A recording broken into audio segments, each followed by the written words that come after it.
Kyllä Havukainen lauloi häikäisevän hyvin huonosti.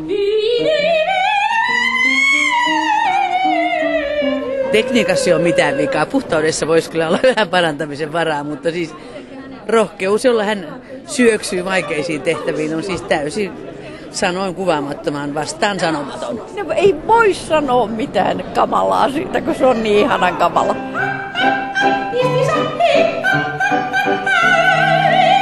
Kun kaikista vaikein laji, että jos pystyy noin hyvin laulamaan väärin, niin se on kyllä huikea suoritus ja hän teki sen kyllä todella hienosti. Kyllä me ollaan porukalla kuunneltu tätä levyä joskus. Joo. Vilpittömyys. Hän oli vilpittömästi sitä mieltä, että tämä menee ihan täydellistä, murhaavaa hyvää.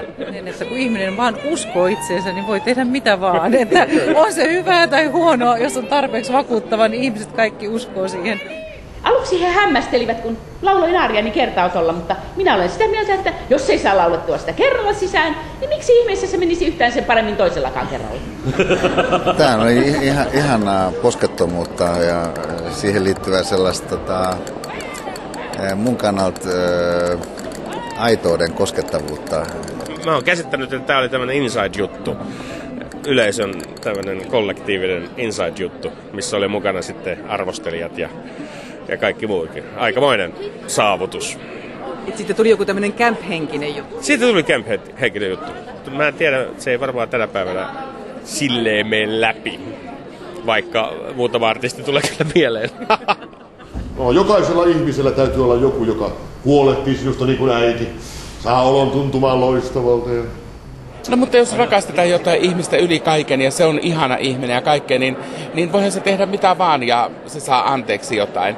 Ajattele Suomessa Matti Nykänen. Se on vähän niin kuin teekkareiden kuoro, joka laulaa aivan päin pyttyä ja soittaa samalla lailla.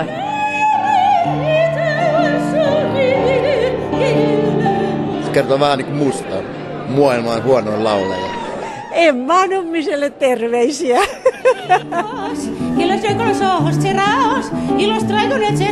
Jos se vilpittömyys sieltä hehkuu läpi, niin se sytyttää, että se on sellainen sydämestä sydämeen viesti.